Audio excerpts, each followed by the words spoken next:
الحمد لله رب العالمين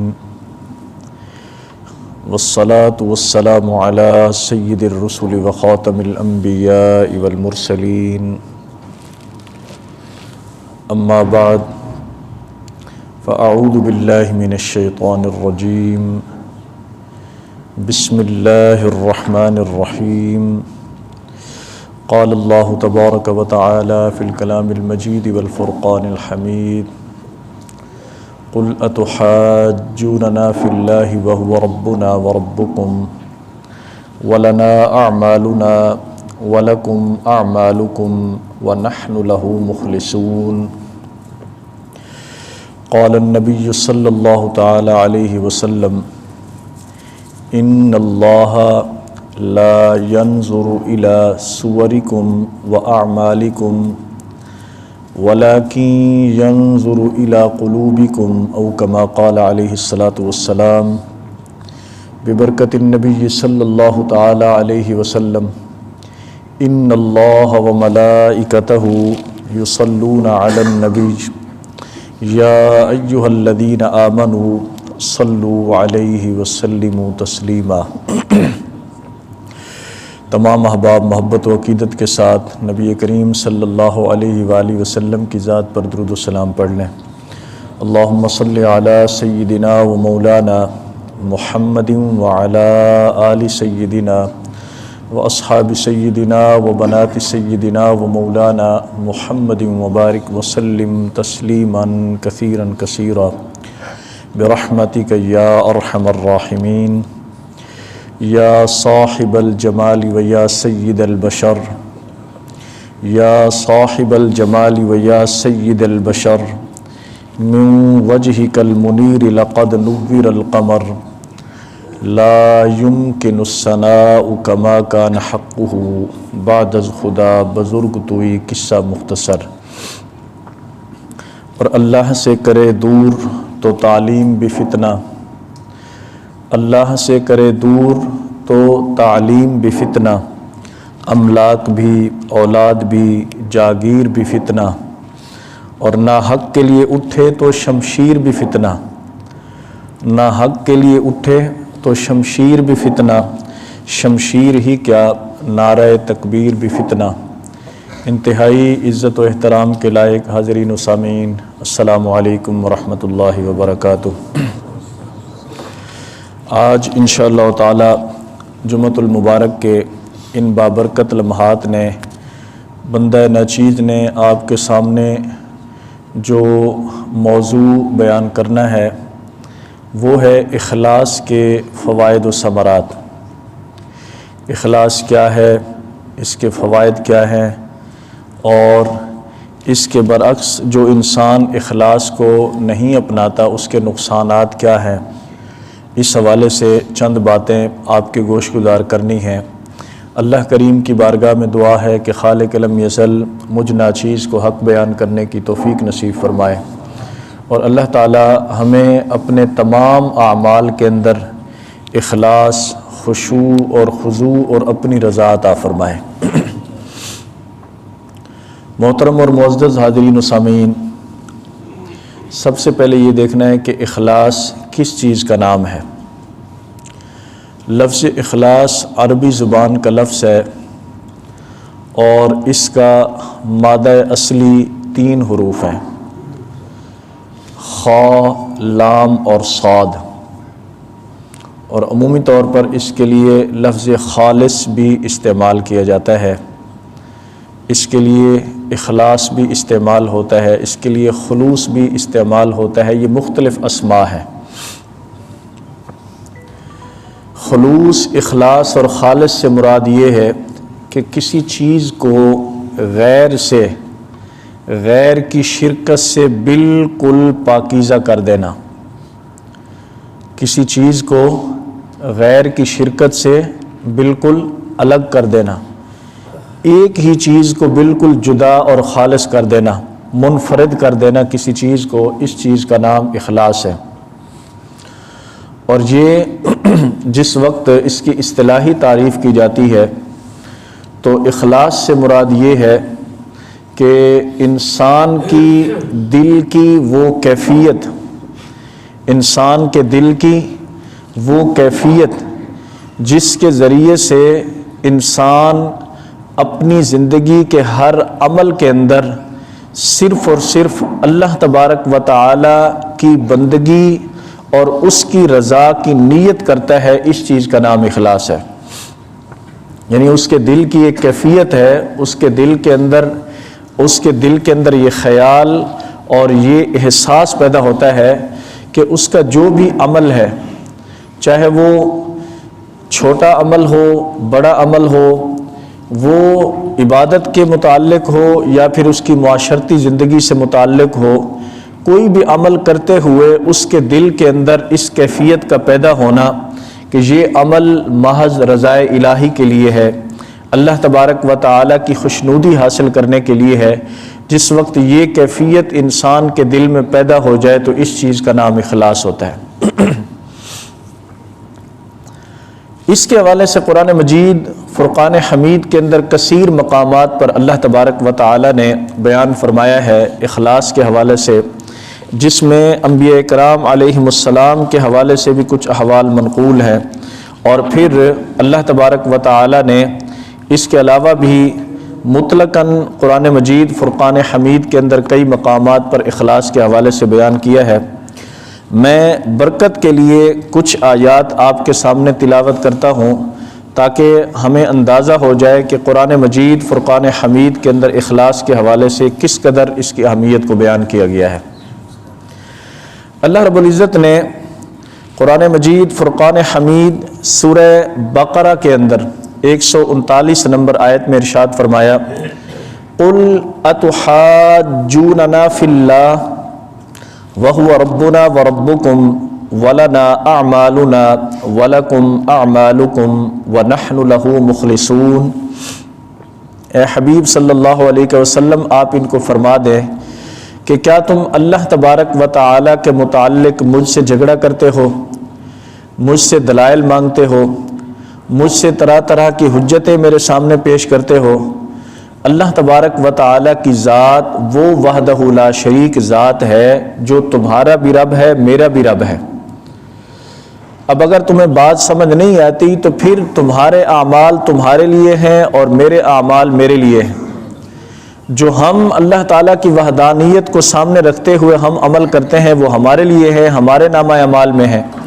اور جو تم کرتے ہو وہ تمہارے اعمال میں ہے، وہ تمہارے نامہ اعمال میں ہے۔ وَنَحْنُ لَهُ مُخْلِصُونَ، اور فرمایا کہ ان کو فرما دو ہم صرف اور صرف اللہ کی رضا کے لیے بندگی کرتے ہیں، اللہ کی خوشنودی کے لیے، اللہ تبارک و تعالیٰ کو راضی کرنے کے لیے ہم صرف عمل کرتے ہیں۔ تو لہٰذا ہمارا مدعا اور ہماری زندگی کا مقصد صرف اور صرف اللہ تبارک و تعالیٰ کو راضی کرنا ہے۔ اسی طرح سے اللہ تبارک و تعالیٰ نے ایک مقام پر ارشاد فرمایا، هو الحی لا الہ الا هو فادعوہ مخلصین لہ الدین۔ فرمایا کہ اللہ زندہ اور جاوید ہے، هو الحی، وہ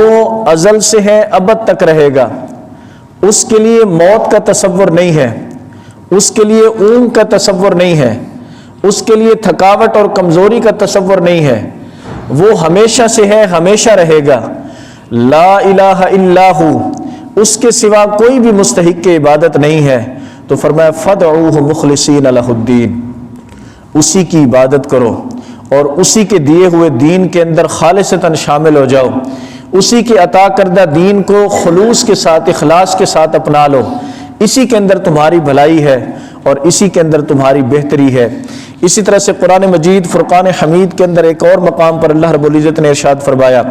وَمَا أُمِرُوا إِلَّا لِيَعْبُدُوا اللَّهَ مُخْلِصِينَ لَهُ الدِّينَ، کہ ہمیں محض یہی حکم دیا گیا ہے کہ ہم اللہ تبارک و تعالی کے دین کے ساتھ خالص ہو جائیں، اللہ کے احکامات کے ساتھ خالص ہو جائیں، اس کی بندگی کے لیے، اس کی اطاعت کے لیے ہم مخلص ہو جائیں، ہمارے لیے یہی حکم ہے۔ تو لہٰذا اسی کی اطاعت کے اندر اور اسی کی بندگی کے اندر ہمارے لیے بہتری اور بھلائی ہے۔ تو اس مضمون کی کثیر آیات ہیں جہاں پر اللہ تبارک و تعالی نے اس بات کو بیان فرمایا کہ تمہارے لیے جو اصل چیز ہے وہ خلوص کا ہونا ہے، اخلاص کا ہونا ہے۔ اب دیکھتے ہیں کہ احادیث کی روشنی میں حضور سرور کونین صلی اللہ علیہ وآلہ وسلم نے اس بات کو کس طرح سے بیان فرمایا ہے۔ نبی کریم رؤوف الرحیم علیہ التحیۃ والتسلیم، آپ نے بہت ہی اختصار کے ساتھ اور بڑے جامع کلمات کے ساتھ خوبصورت انداز میں اس بات کو بیان فرمایا۔ ارشاد فرمایا ان اللہ لا ينظر الی صورکم واعمالکم، فرمایا بے شک اللہ تبارک و تعالی نہ ہی تمہاری صورتوں کو دیکھتا ہے اور نہ ہی تمہارے اعمال کو دیکھتا ہے۔ ان اللہ لا ينظر، یہ حدیث قدسی ہے، حضور نے فرمایا کہ اللہ تعالیٰ فرماتا ہے ان اللہ لا ينظر الی صورکم واعمالکم، اللہ تعالیٰ تمہاری صورتوں کو بھی نہیں دیکھتا اور تمہارے اعمال کو بھی نہیں دیکھتا، وَلَٰكِن يَنظُرُ إِلَىٰ قُلُوبِكُمْ، بلکہ وہ تو صرف اور صرف تمہارے دلوں کی کیفیت کو دیکھتا ہے، تمہاری قلبی کیفیت کو دیکھتا ہے۔ اب عمومی طور پر ہم اس طرح کی جو اس مضمون کی حدیث ہوتے ہیں ان کو پڑھتے ہیں یا سنتے ہیں، سن کر ہم خاموشی سے گزر جاتے ہیں، کبھی غور نہیں کرتے۔ میں ایک سادہ سی مثال کے ساتھ اس بات کو مزید تھوڑا سا واضح کرنے کی کوشش کروں گا۔ بحمداللہ تعالی آج جمعۃ المبارک کے بابرکت لمحات ہیں اور ہر جگہ پر مسلمان اپنی اپنی تیاری کے ساتھ مساجد میں حاضر ہوں گے، جس طرح آپ تشریف لائے ہیں۔ آپ میں سے ہر بندہ جو ہے وہ اس نے اپنی حیثیت کے مطابق، اپنی استطاعت کے مطابق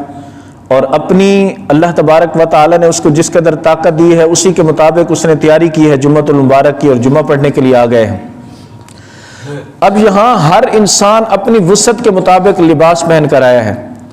اپنی وسعت کے مطابق تیار ہو کر آیا ہے۔ کوئی پیدل چل کر آیا ہوگا، کوئی گاڑی پر آیا ہوگا، کوئی کسی طرح سے آیا ہوگا۔ ہر انسان کا آنے کا انداز مختلف ہے، ہر انسان کی تیاری کا انداز مختلف ہے۔ کسی کے پاس اچھے کپڑے ہیں پہننے کے لیے، کسی کے پاس نہیں ہیں، کسی کے پاس نئے کپڑے ہیں، کسی کے پاس نہیں ہے، کسی کے پاس سواری ہے، کسی کے پاس نہیں ہے۔ ہر انسان اپنی اپنی حیثیت کے مطابق تیاری کر کے نماز جمعہ کے لیے آئے ہیں، آپ بھی آئے ہیں۔ تو اب یہاں جب نماز جمعہ کے لیے آئے ہیں، اگر ہم میں سے کسی کے دل میں یہ بات آ جائے کہ چونکہ میں نے اچھی تیاری کی ہوئی ہے، میں نے اچھا لباس پہنا ہوا ہے، میرے کپڑے اور میری خوشبو سب سے زیادہ اچھی ہے، لوگ دیکھیں گے تو پتہ چلے گا یہ کس قدر اہتمام کے ساتھ آیا ہے، تاکہ لوگوں کو پتہ چلے کہ میں کس قدر اچھا لباس پہن کر جمعہ کے لیے آیا ہوں۔ تو جب نیکی کرتے ہوئے دل کے اندر یہ احساس پیدا ہو جائے کہ میں نے لوگوں کو دکھانا ہے، یا میں نے اپنے لباس اور اپنے حسن اور اپنی وضاحت کے ذریعے کسی دوسرے کو کمزور ثابت کرنا ہے کہ میرا لباس اچھا ہے دوسرے کا اچھا نہیں ہے، میری خوشبو اچھی ہے دوسرے کی اچھی نہیں ہے،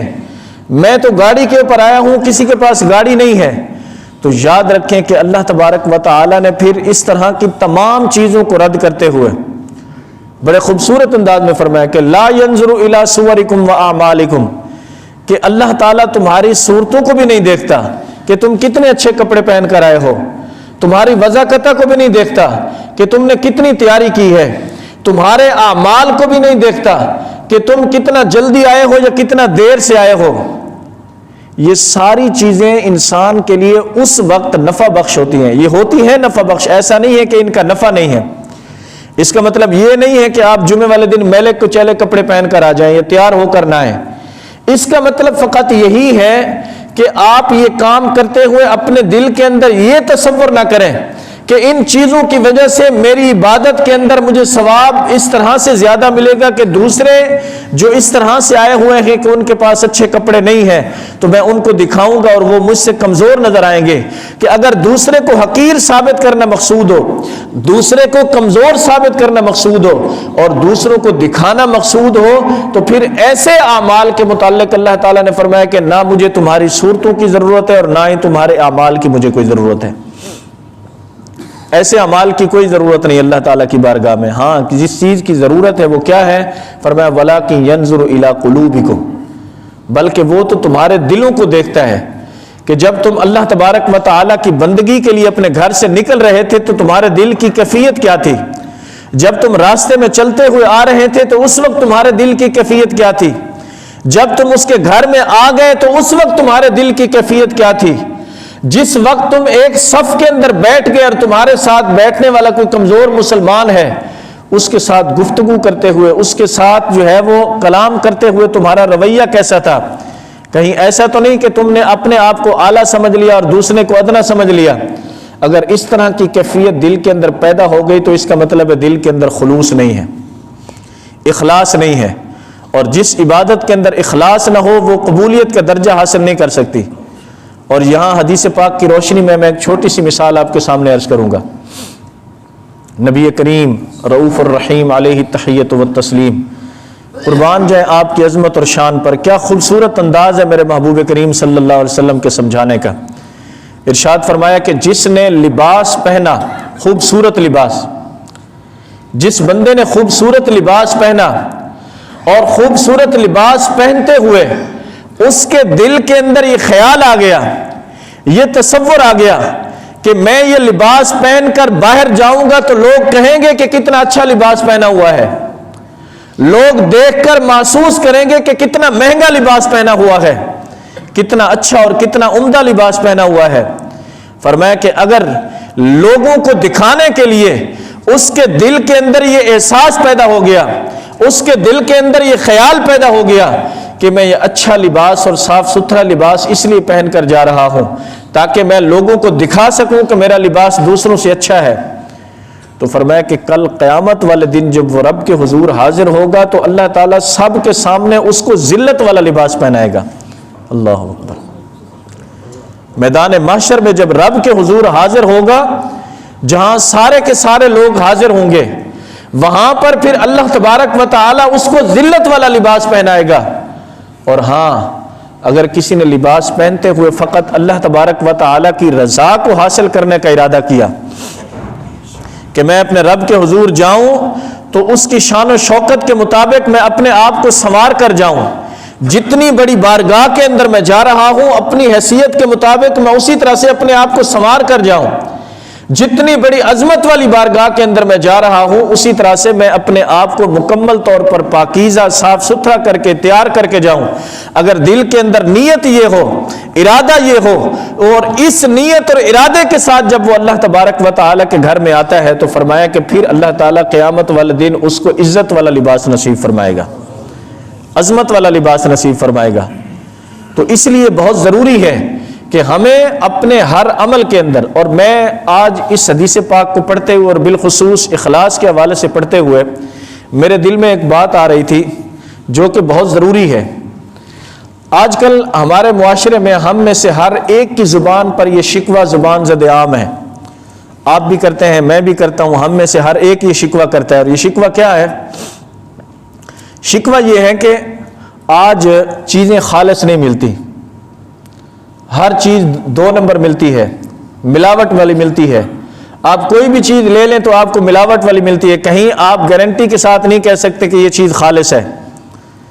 میں مسلم معاشرے کی بات کر رہا ہوں، اپنی اس سوسائٹی کی بات کر رہا ہوں کہ جہاں جس سوسائٹی کے اندر وہ لوگ رہتے ہیں جو صبح سے لے کر شام تک ساری نمازیں پڑھتے ہیں،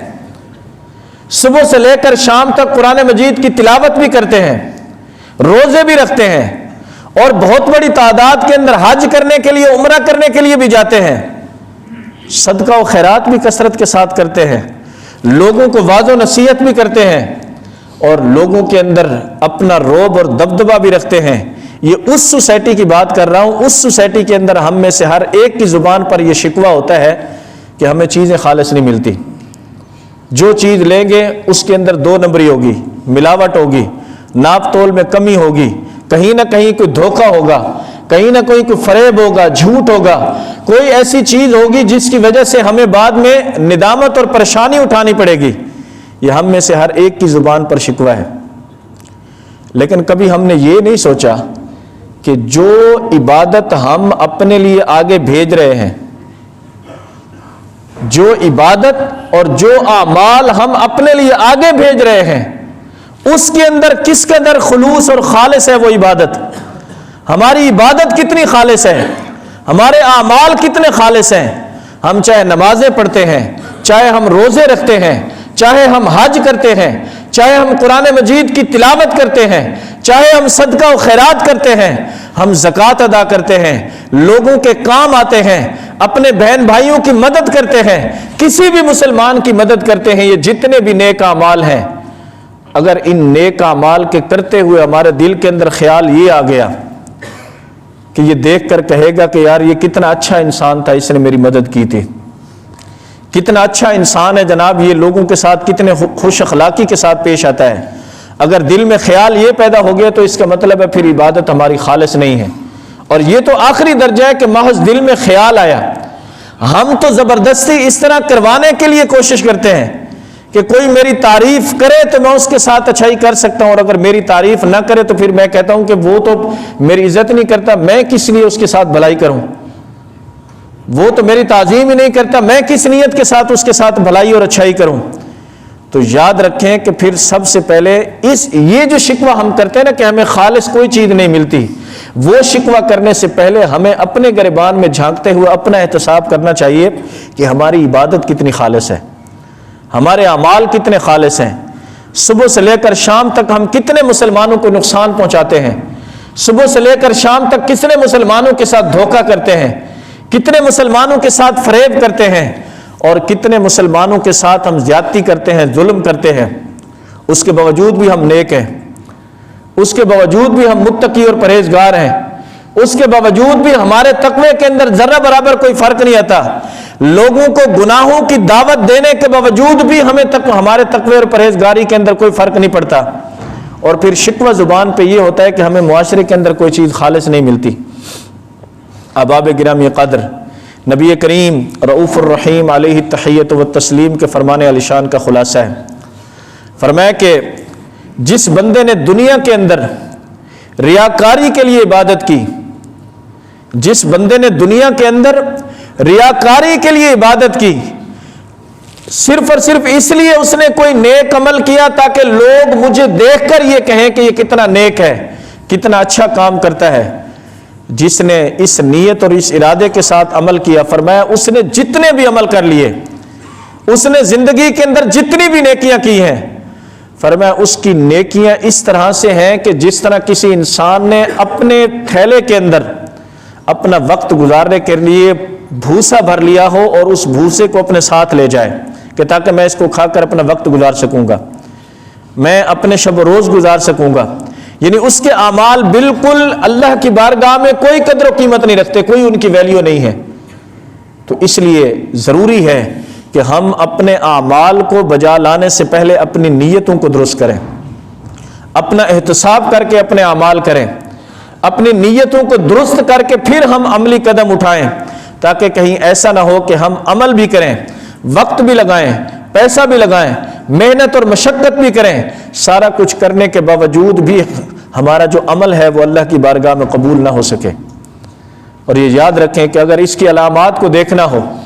کہ انسان اپنا محاسبہ کرتے ہوئے سوچے کہ کیا میرے دل کے اندر خلوص ہے یا نہیں ہے،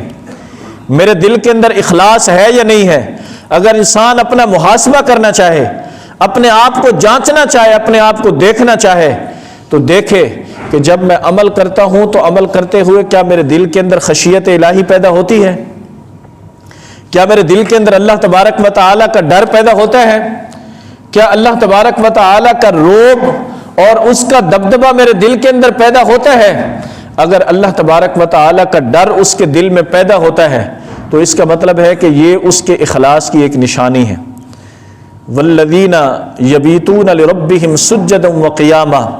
اسی طرح سے وَيُؤْثِرُونَ عَلَىٰ أَنفُسِهِمْ وَلَوْ كَانَ بِهِمْ خَصَاصَةٌ، کہ جو اللہ تبارک و تعالیٰ کے نیک اور صالح بندے ہیں وہ زمین پر چلتے ہوئے بھی ڈرتے ڈرتے چلتے ہیں کہ کہیں اللہ تبارک و تعالیٰ ہم سے ناراض نہ ہو جائے، عاجزی اور انکساری کے ساتھ چلتے ہیں، اتراتے ہوئے نہیں چلتے، غرور اور تکبر کرتے ہوئے نہیں چلتے، لوگوں کو دکھا دکھا کر اور اکڑ اکڑ کر نہیں چلتے کہ تاکہ لوگوں کو پتہ چلے کہ ہماری شان و شوکت کیسی ہے، ہماری زندگی کی ریل پیل کیسی ہے، بلکہ فرمایا کہ وہ اس طرح سے چلتے ہیں کہ عاجزی اور انکساری کے ساتھ اللہ تبارک و تعالیٰ سے ڈرتے ہوئے، کانپتے ہوئے، رب کا خوف اپنے دل کے اندر پیدا کرتے ہوئے۔ اور یاد رکھیں کہ نبی کریم صلی اللہ علیہ وآلہ وسلم نے اس حوالے سے ترغیب دلاتے ہوئے یہ ارشاد فرمایا اللہ اکبر، کتنی خوبصورت بات حضور نے ارشاد فرمائی ہے۔ کبھی ہم دین کو پڑھ کر دیکھیں کہ دین ایسی رحمت والی چیز ہے کہ اگر ہم پڑھیں تو ہمیں انسانیت کے اعلیٰ درجے پر فیض کرنے والی یہ چیز ہے۔ نبی کریم صلی اللہ علیہ وآلہ وسلم نے ارشاد فرمایا کہ جب صبح کا آغاز ہوتا ہے نا، دن کا آغاز ہوتا ہے، اب ہم میں سے ہر ایک اپنی اپنی خواہشات میں مصروف ہو جاتا ہے، اپنی خواہشات کی تکمیل میں، اور ہم سمجھتے ہیں کہ ہماری زندگی کا مقصد صرف یہ ہماری خواہشات کی تکمیل ہے، لیکن اللہ کے حبیب کا فرمان سنیے، ارشاد فرمایا کہ جب انسان اپنے دن کا آغاز کرتا ہے اور اللہ تبارک و تعالیٰ کی اس زمین کے اوپر قدم رکھتے ہوئے چلتا ہے تو یہی زمین اس انسان سے مخاطب ہوتی ہے۔ یہی زمین جس کے اوپر ہم قدم رکھ کر چلتے ہیں، ہم سمجھتے ہیں کہ بس ٹھیک ہے، ایک روٹین وائز ایک اللہ کی مخلوق ہے، اس کا اپنا کام ہے، ہمارا اپنا کام ہے، لیکن حضور نے فرمایا وہ بندے سے خطاب کرتی ہے، بندے سے مخاطب ہو کر وہ کہتی ہے، کیا کہتی ہے؟ زمین کہتی ہے کہ اے ابن آدم، آج تو میرے اوپر چل رہا ہے، یاد رکھ کہ وہ لمحے دور نہیں ہے جب تو نے میرے نیچے آنا ہے اور میں نے تیرے اوپر ہونا ہے۔ آج تو میرے اوپر چل رہا ہے قدم رکھ کر، وہ لمحے دور نہیں ہے کہ جب تو نے میرے نیچے آنا ہے اور اسی مٹی نے تیرے اوپر آنا ہے۔ فرمایا یہ قبر اور یہ زمین روزانہ کم و بیش 3 مرتبہ اس بندے کو صدا لگا کر کہتی ہے، 3 مرتبہ اس سے مخاطب ہو کر اس کو احساس دلانے کی کوشش کرتی ہے، 3 مرتبہ اس بندے کے احساس کو جھنجھوڑنے کی کوشش کرتی ہے۔ ہم سمجھتے ہیں کہ ہمیں غور و فکر کرنے کی ضرورت نہیں ہے، ہمیں اپنے ہر عمل کے اندر غور و فکر کی ضرورت ہے۔ یہ تو محض زمین کے اوپر چلنا ہے کہ ہم صبح سے لے کر شام تک چلتے ہیں اس زمین کے اوپر، اور وہ زمین ہمیں کہہ رہی ہے کہ آج میں ایک فرش کا کام تمہیں دے رہی ہوں، کہ میں تمہارے لیے ایک بچھونا ہوں، تم اپنی ساری کی ساری ضروریات مجھ سے پورا کرتے ہو، لیکن یاد رکھنا کہ ایک دن تم نے میرے اندر آنا ہے، یاد رکھنا کہ یہاں تمہارا کوئی ساتھی نہیں ہوگا، یہاں تمہارا کوئی معاون نہیں ہوگا، یہاں تمہارا کوئی مددگار نہیں ہوگا، تمہارے لیے روشنی کرنے والا کوئی نہیں ہوگا، اکیلے آؤ گے۔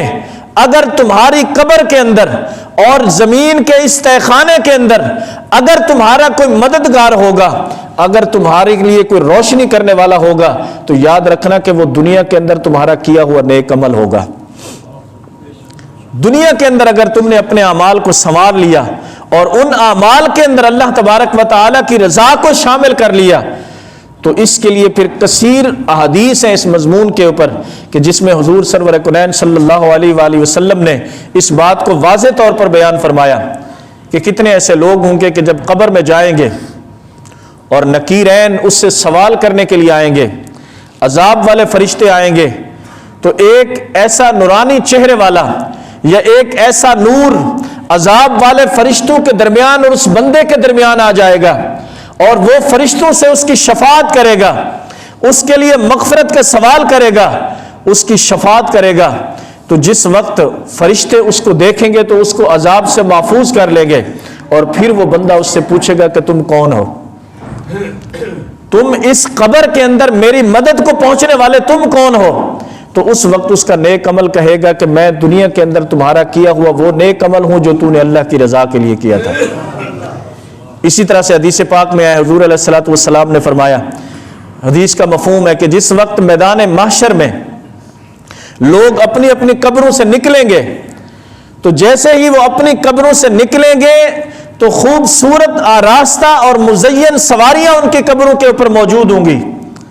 اور وہ ان سواریوں کے اوپر سوار ہو کر میدان حشر کی طرف جائیں گے۔ وہ بندہ پوچھے گا اس سواری سے کہ تم کون ہو؟ اور یہ اس طرح سے سنور کر اور اس طرح خوبصورت سجاوٹ کے ساتھ مجھے شان و شوکت کے ساتھ لے جانے کے لیے تم آئے ہو، یہ کون ہو تم؟ تو وہ کہے گا کہ میں تمہارا وہ نیک عمل ہوں جو دنیا کے اندر تو نے اللہ کی رضا کے لیے کیا تھا۔ تو احباب گرامی قدر، جتنے بھی مشکل لمحات ہیں، چاہے وہ عالم نزع ہو، وہ موت کی کیفیت ہو، وہ قبر کا منظر ہو، عالم برزخ ہو یا عالم محشر ہو، ہر مشکل مرحلے کے اندر انسان کے لیے جو سب سے زیادہ سرمایہ ہے وہ اس کے نیک اعمال ہے، اور ان نیک اعمال کی جو اساس ہے وہ اللہ تبارک و تعالیٰ کی رضا ہے، اللہ تعالیٰ کی خوشنودی ہے، اللہ تعالیٰ کی رضا کے لیے۔ اور یہ یاد رکھیں، ہمارے معاشرے کے اندر ایک چیز بڑی عام طور پر بولی جاتی ہے کہ لوگ غیرت کے نام پر اپنے رشتہ داروں کو قتل کر دیتے ہیں، بالخصوص بیٹیوں کو، بہنوں کو. کچھ قبائل میں، کچھ علاقوں میں، کچھ جگہوں پر اس طرح کی چیزیں کہ غیرت کے نام پر قتل کیا جاتا ہے. جب قاتل سے پوچھا جاتا ہے نا کہ تم نے کیوں قتل کیا، تو وہ کہتا ہے کہ اس نے ایسا کام کیا ہے جو ہماری غیرت گوارا نہیں کرتی، ہماری عزت گوارا نہیں کرتی. تو یاد رکھیں کہ اگر ایک انسان اپنی غیرت کے لیے کسی دوسرے انسان کو قتل کر سکتا ہے تو پھر اللہ تبارک و تعالیٰ تو سب سے زیادہ غیرت والا ہے. اللہ رب العزت تو سب سے زیادہ غیرت والا ہے. جس وقت اس کی بندگی کے اندر اور اس کی شان و شوکت کے اندر، اس کی بادشاہت اور قدرت کے اندر اور اس کی عبادت کے اندر انسان کسی کو شریک ٹھہرانے کی کوشش کرتا ہے، جب انسان اس وحدہ لا شریک رب کے لیے عمل کرتے ہوئے کسی دوسرے کو شریک کرنے کی کوشش کرتا ہے کہ یہ عمل تو میں کر رہا ہوں، اس سے جو ہے وہ فلاں انسان بھی خوش ہو جائے گا، اس سے فلاں انسان دیکھے گا تو میری شان بڑھ جائے گی. اگر وہ اپنی عبادت کے اندر، اپنے عمل کے اندر اللہ تبارک و تعالیٰ کی ذات کے ساتھ کسی دوسرے انسان کی خوشنودی کو شامل کر لیتا ہے